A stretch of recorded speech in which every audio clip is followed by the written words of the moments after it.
Welcome back, everyone. We're going to be exploring another mind-bending tale from the shadowy realm of the Australian wilderness. Let's transcend into the enigmatic tale of Australia's Black Mountain. In this place lies a chilling mystery that continues to baffle and terrify. Locals whisper of malevolent spirits lurking within the rocky crevices, and of those brave or foolish enough to venture close, many never return. To the Aboriginal tribes, it's known as a place of darkness and dread, but it's not just the ancient lore. Recent histories tell of settlers, farmers and trackers who vanished without a trace. These days, aircraft pilots also avoid the area as it's known to interfere with their navigational instruments, and other people have claimed the area is a magnet for UFO activity, perhaps even the location of an unfathomable portal to a world beyond our own. So as the tales intertwine and darkness unfolds, as we dive deeper into the lore, the losses, we're going to explore the lingering question: what secrets does Black Mountain truly hold? Nestled right there in the heart of Black Mountain National Park is, you guessed it, the Black Mountain itself. This place has a vibe about it, a thick air of mystery that hangs heavy and dark. The local Aboriginal tribes, well, they straight up avoid this place. They've got this name for it, Kalkajaka, which means place of the spear. But why? Well, partly because of its history of a battle, and partly because they associate it with eerie events. Stories of people just vanishing into thin air. They believe it's got some seriously sinister spirits living within its rocks and crevices. It's like nature's haunted house. Pretty wild, right? But here's where things take a weird twist. The European settlers? They've added some layers of strangeness to this dark legend. Word is, many an earlier settler whose horse or cow would wander into the mountain's grasp would never be seen again. Like, where did they go? What's eating them? And man, it wasn't just animals. There are tales of people, good people, heading into the mountain's grasp, only to never return. There was one thing that I thought quite odd there. I attended to a sudden death of a male person there. He was about 22 years of age, and he suddenly died as they went through the gap to the Black Mountains. And as a result of the post-mortem, they found it difficult to find what he had died from. Now, I haven't come across any recent reports of people vanishing on the Black Mountain, but history is packed with tales of unexplained tied to this place. There's this one story that's been gnawing at my mind. It was all over the news back in the day. It happened in 1892. This dude, Jimmy Renwright, he decides he's going to ascend Black Mountain, hoping to strike it rich by finding gold. But something on this journey was off. The mountain wasn't having it. Jimmy just vanished. One moment he's there, the next, gone, like a puff of smoke in the wind. How did this possibly happen? Well, here's the backdrop. He'd been staying at the Joyce Hotel in Cooktown with a mate, probably sharing tales and plotting adventures. They end up in this tavern at Trevorthen Creek, kicking back, enjoying the break. But while Jimmy's all set to hit the road, his friend, he's a few drinks in and feeling the buzz. So with different priorities in the moment, they decided to split paths, with Jimmy going to scout the mountain. They plan to meet up again a few days later at the Helensville Hotel. When his mate finally makes it to Helensville, there's no sign of Jimmy, like nowhere. Having gone to check out the mountain, it's as if it swallowed him whole. So the search for Jimmy? It was spearheaded by this guy, Inspector Fitzgerald. Settlers, farmers. Hey, don't forget to like and subscribe. Even the Aboriginals, who are some of the sharpest trackers on this planet, joined the massive manhunt. But Jimmy? He was gone, and it wasn't just like gone for a few days and then turn up kind of thing. The dude vanished without a trace in a stretch of just a few miles. No signs, no tracks, no gear, no clothes, no Jimmy. It's mind-boggling. Fitzgerald was so bewildered he started thinking that maybe Jimmy intentionally ghosted everyone. But the locals, including Jimmy's mate, well, they're not buying it. Everyone in the community was pretty much in the consensus that there was no way Jimmy just decided to vanish on purpose. Now, Jimmy's mysterious disappearance isn't a lone event. Let's take a quick look at some of the better-known incidents.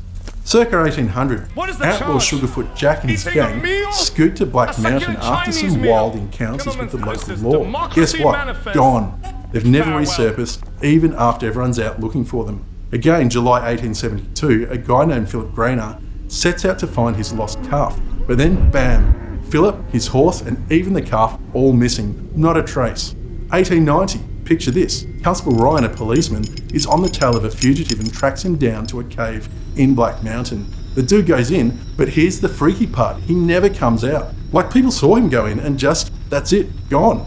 Then the more you hear about Black Mountain, the more you get the feeling that there's some X-Files stuff happening. It's like there's this dark energy, an unforeseen force, something that's beyond our understanding. The number of tales, each more puzzling than the last, all centered around this mountain. This isn't just a few random tales here and there, it's multiple accounts, details, timelines, and it all circles around the Black Mountain. So let's unpack this a little further.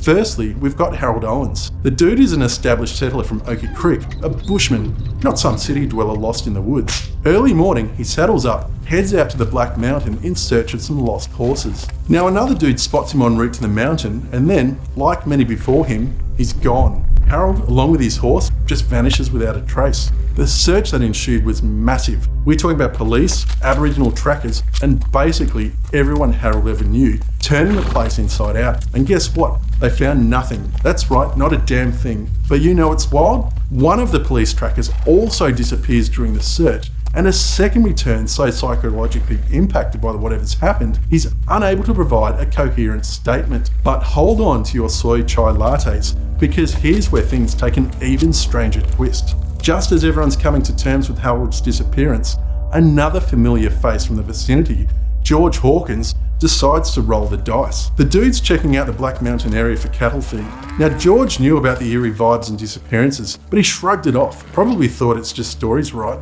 Wrong. People spot him heading towards the mountain, and then, poof, George and his horse join the vanishing act. What's even wilder? It's the gap. A common misconception is that Harold and George were like a Batman and Robin, disappearing into the night together during a joint venture. G'day. How about a bit? With a timeline? Well, there was a whole month between the two events. The entire community is in an uproar. I mean, can you imagine your friends, family, folks you've shared beers with, just being swallowed by this enigmatic mound of rocks? People turned up in droves, combing the area, retracing steps, but nothing. Not a clue, not a hint, not a shred of evidence. And the trackers? Even they're baffled. They ruled out any foul play, and there were no signs of a wild animal attack or anything. But here's the kicker. The Aboriginal perspective on this? Their take on these disappearances, well, it's not just they got lost or they met an unfortunate accident, it's more sinister. Eaten up altogether by the devil. But this isn't your regular devil, it's an evil spirit, an entity in Aboriginal beliefs. And these beings, they're credited with all these mysterious vanishings. It's as if the mountain, with all its silent majesty, is home to these entities beyond our realm, forces we can't see, touch, or fully comprehend. And once again, the mountain would claim another victim. This time around, it's Philip Greener, a well-known courier of the Cooktown-Palmer River route.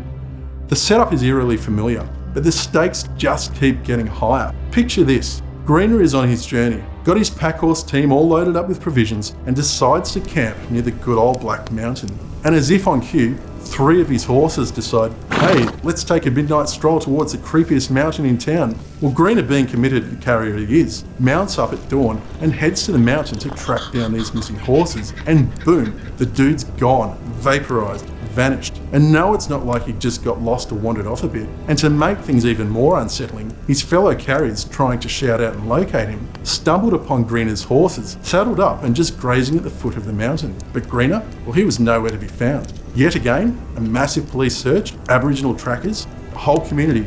They scoured every inch of that mountain, and then the surrounding area. But the vibe was hopelessness. One tracker even said it was like the earth opened up and devoured him. And again, we're back to the narratives of the Aboriginals, pointing fingers at the notorious devil.